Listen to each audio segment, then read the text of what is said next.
The story begins with three men in sheriff's uniforms chasing a man. One of the three men then shoots the man in the leg until he can no longer run.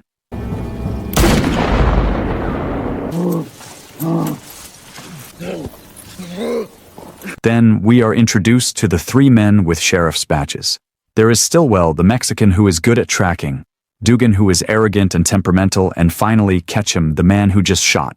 Ketchum is the most sadistic and inhumane of the three.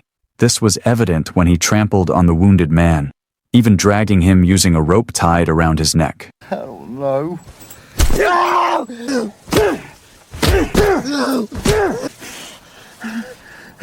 You know what? I swear! The three of them were hunting for something the man's companion had taken. When Ketchum managed to get his information, he approached him casually and coldly. Even though the man begged for his life, Ketchum killed him by strangling his neck.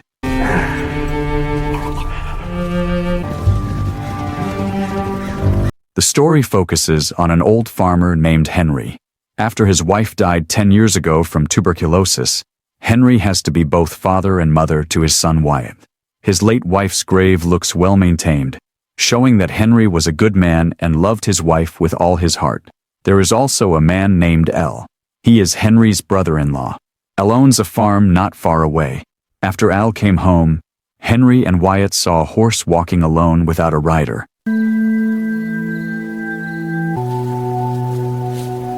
They went to check it out and found bloodstains, indicating the horse's owner was injured and may have fallen somewhere.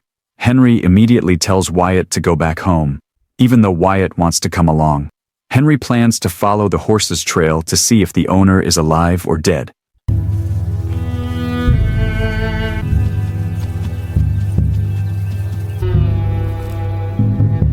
After riding for some distance, Henry finally finds the body of a man who seems to be the horse's owner. Upon examination, the man turns out to be alive despite a severe gunshot wound.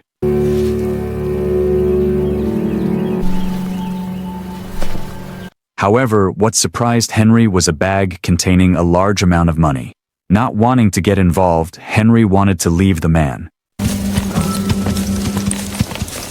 However, his conscience pushed him back to take the man and cover his tracks as best he could so that no one would realize the scene.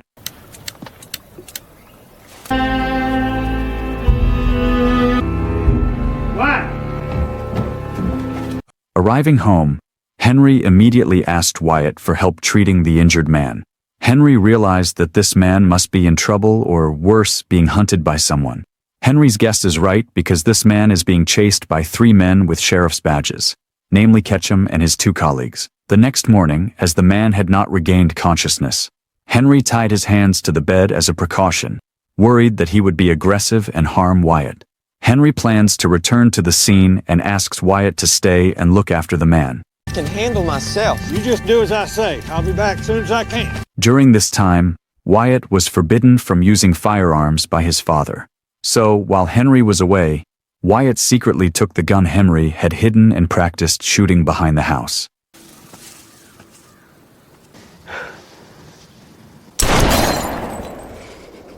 The wounded man's name is Curry.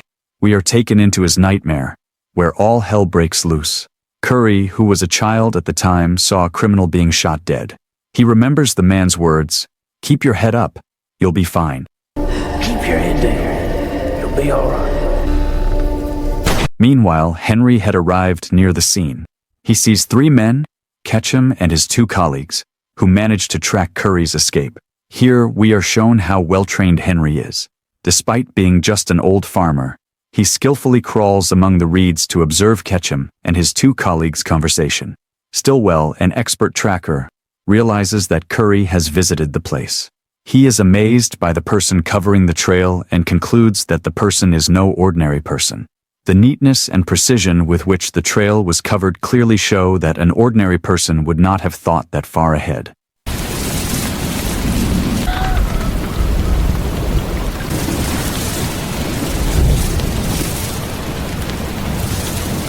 As they approached the reeds, they slowly headed towards a point where someone seemed to observe them.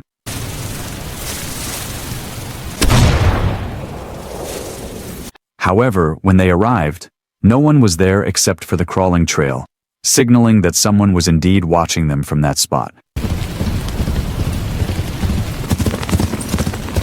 At home, Wyatt is confused when Curry wakes up. Waking up in a strange house makes Curry wary. After managing to untie his bonds, Curry took a knife and threatened Wyatt not to move.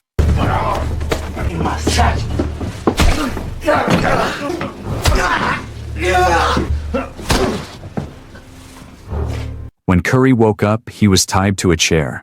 Seeing Wyatt heating the knife and preparing to thrust it into the gunshot wound in Curry's shoulder to remove the bullet lodged there.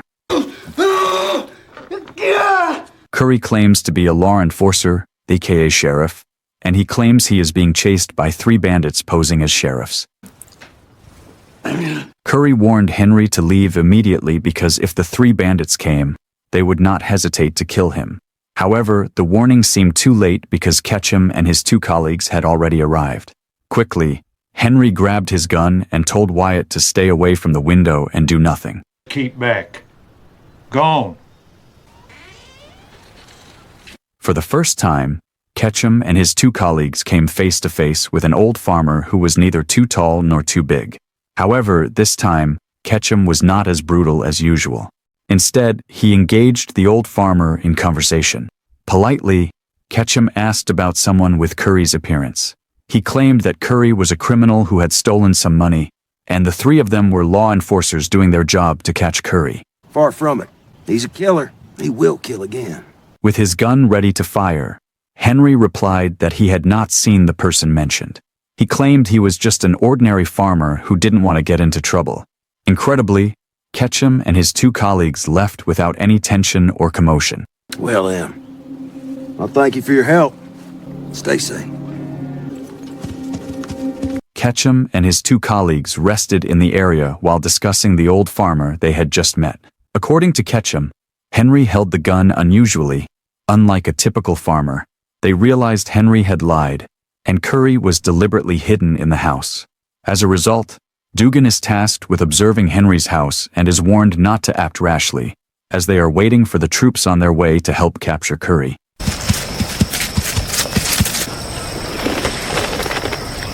Back to Henry, he tries to investigate Curry's origins to make sure whether he is a sheriff.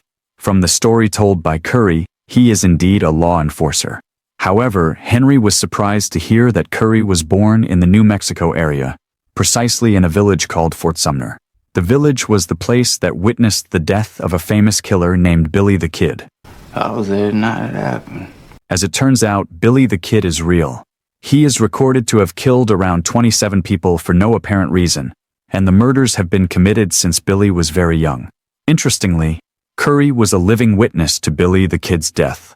The nightmare Curry had was a flash from his past, as he saw with his own eyes how Billy the Kid was shot in the chest, which ended the history of America's most famous cowboy bandit. I most certainly did, so the kid's body get hauled off too, wrapped in a bloody sheet. Henry also untied Curry after feeling that everything he said was the truth. However, shortly afterward, several shots were heard, which turned out to be from Dugan. In fact, we know that Ketchum told him not to act alone, but Dugan chose to act first due to his lack of patience. Henry must grab his shotgun and fight back to protect his son and home. As an ordinary old farmer, Henry seemed very calm in the face of this danger, as if he was used to such situations. He shot under the house just as Dugan crawled in there. Terrified, Dugan finally came out and was caught by Henry.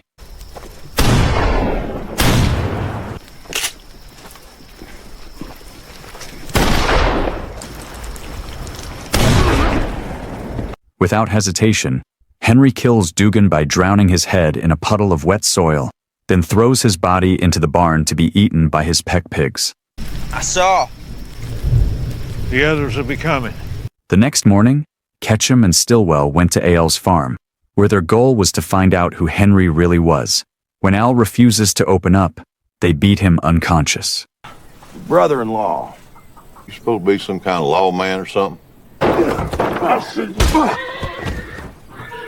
Henry and Wyatt are advised not to interfere because Curry is well aware that Ketchum will stop at nothing to hunt him down, especially after knowing that Dugan is dead.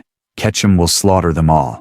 Curry, who still cares about Henry and his son, asks them to leave immediately and let him handle his problems. We'll get him and his men arrive. I'll hold him off as long as I can. But just as they were about to leave, Henry and Wyatt were surprised by the appearance of Ketchum, who was not alone. He brings an army of cowboys who are ready to destroy his residence. Cardi! Anybody home? Stillwell also appears with Al, whose face has been battered, making Henry unable to stay silent.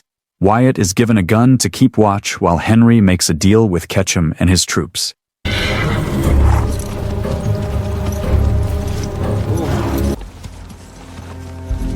We're here for our fugitive!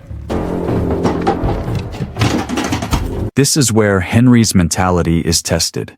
He is asked to leave, but seeing the battered face of his brother-in-law, Henry doesn't want to just leave.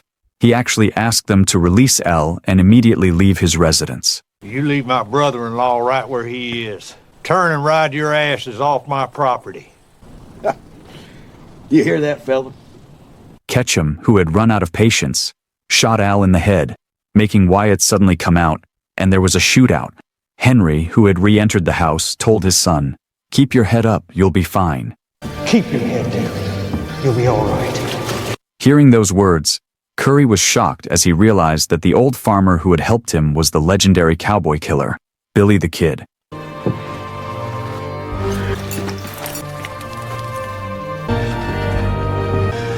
I am. Henry came out casually with both hands raised. Henry then proved who he really was. He can cock a gun in 0.2 seconds, so most of Ketchum's troops are taken out, leaving only a few men alive. Henry is not only adept at using firearms, but can also utilize knives to slaughter them all. With a clever strategy, he kills the troops one by one with just a knife and an axe. That left Stillwell, who was still on the loose. He looked terrified after seeing all his friends dead, so Stillwell chose to run away.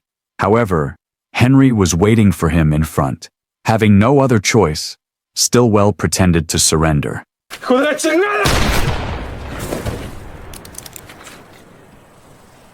Not long after, a shot was heard from Ketchum. Apparently, he was still alive because Henry's shot only hit his right cheek.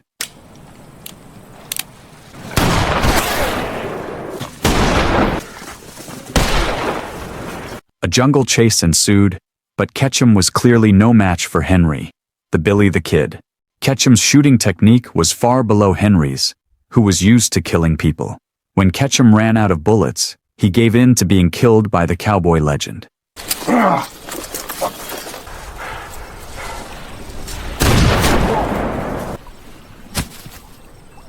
After everything was done, Henry returned home. Luckily, Wyatt is still okay, and Curry is also still alive.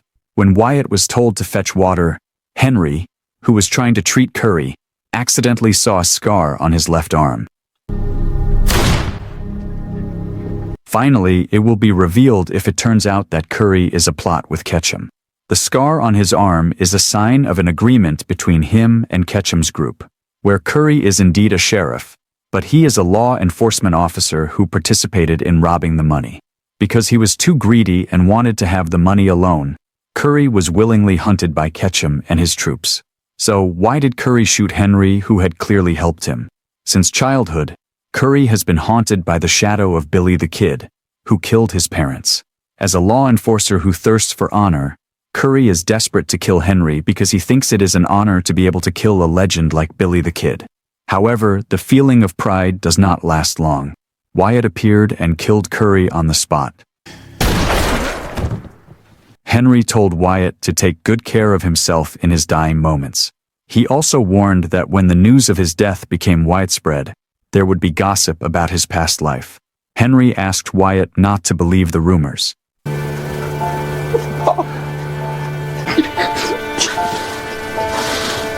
After burying his father's body right next to his mother's grave, Wyatt has no more reason to stay there. He also chose to go on a long journey to find his true identity.